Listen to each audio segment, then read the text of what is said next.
Well, hello everybody and welcome up into the den for a quick look at something that I've got growing on here.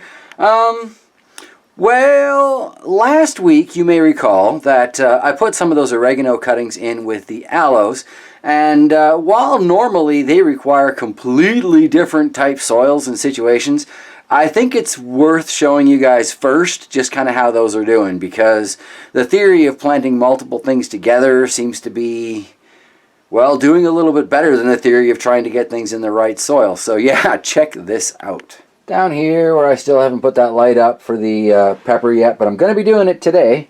I got a little hook here we're going to use for that in a minute, but you know, the spider plant's doing well since the transplant.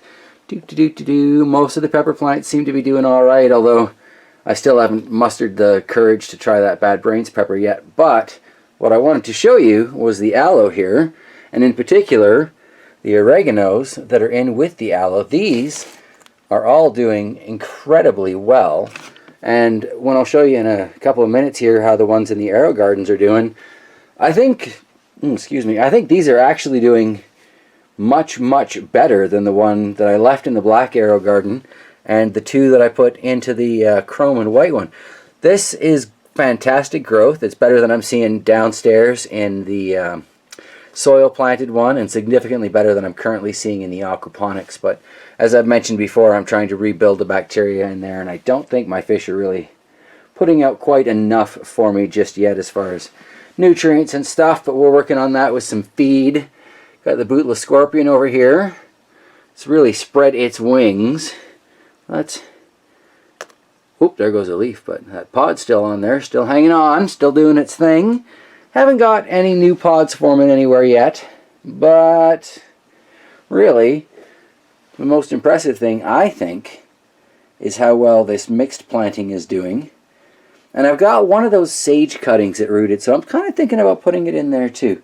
Let's take a quick look over at the black arrow garden. I guess I should also be referring to this as maybe the seed starting arrow garden. Got a couple of seeds that are popping up, but unfortunately I don't remember which I planted in here, if this is going to be the summer savory or what was it, tarragon, the other thing I planted in here. Here's the oregano cutting that I got left in here. It's grown a little bit, gotten some nice leaves on there, but I don't think it looks anywhere near as good as the one that's in with the aloes. Let's check this sage, because I haven't checked this one for roots lately. And I'm still not seeing anything on that one, but I'm pretty sure this one back here, there you go, we got some nice roots coming off of that.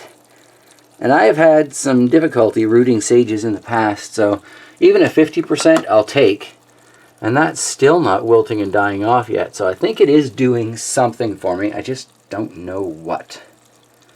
So yeah, I'm probably going to put that sage in with the aloe and the oregano, and we'll see how they do with yet another plant type in there.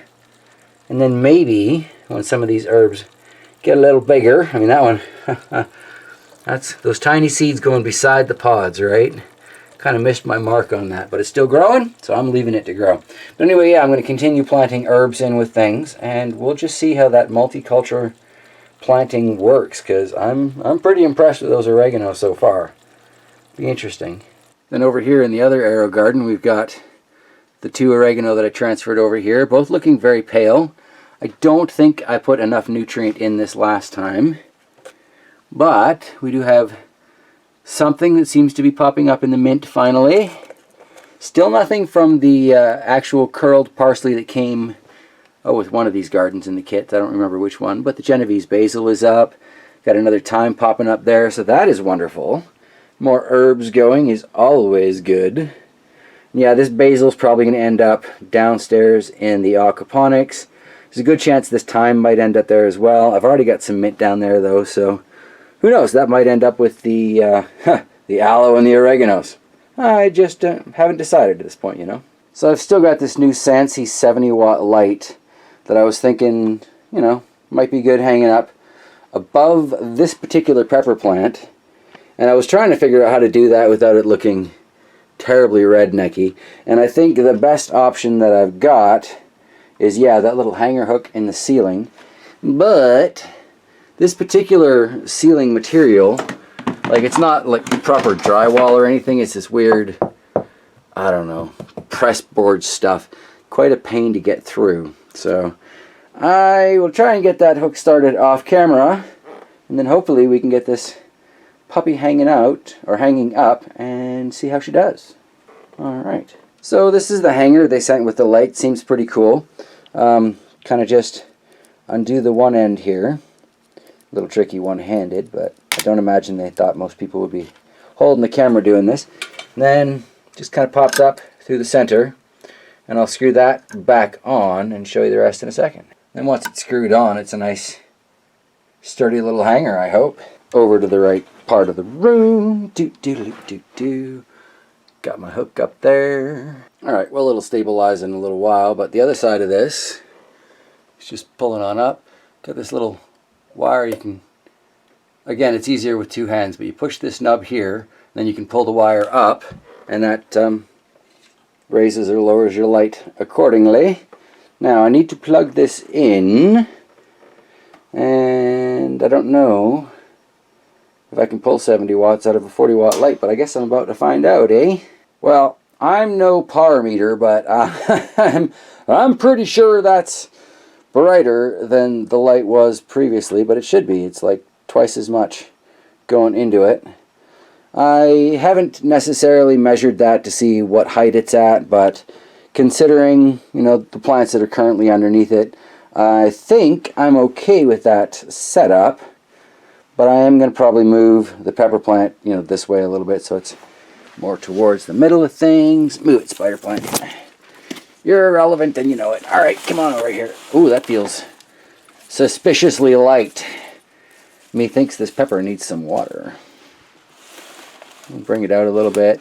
I'll rearrange this at some point, I'm sure. But that kind of looks like it's getting a little bit more light than it was. And as Trollforge pointed out, the 4x4 measurement is probably for in a grow tent, but I don't have one. So, yeah, hopefully this will do a fantastic job lighting up the Bad Brains pepper. And I don't know about you, but from up here I can see 1, 2, 3, 4, 5, 6, 7, 8, 9, 10, 11 flowers just all over this beast. Come on, next step, pepper pods. You can do it. I believe in you. Alright everybody, click like and share if you believe in this pepper plant too. I don't know. There's some cheesy social media-ing for you though. Alright, well that's an interesting little plant light hanger. We'll definitely see how that does in upcoming weeks and months, etc. I've got, well, quite a few months of indoor gardening before I get the sun to come back and play with. So, well, yeah, we got lots of time to test that. So many thanks to Sansi for hooking me up with that. And yeah, I'll be curious to see how it does. Not really much to share going on with the aquaponic garden this week. It's still struggling along, but I definitely wanted to show you how that oregano was doing with the aloe, because in theory that's not right, but in practice sure seems to be working. So as always, don't be afraid to try something in your garden that might not work just because somebody else says it might not work, because it might, you know. And yeah, you never really know until you try for yourself. So much love everybody. I will see you next time. Take care of yourselves, take care of your plants, take care of each other. You know the rule. Just be nice to the people you meet on the streets, all right? It's a rough world out there. Take care everybody.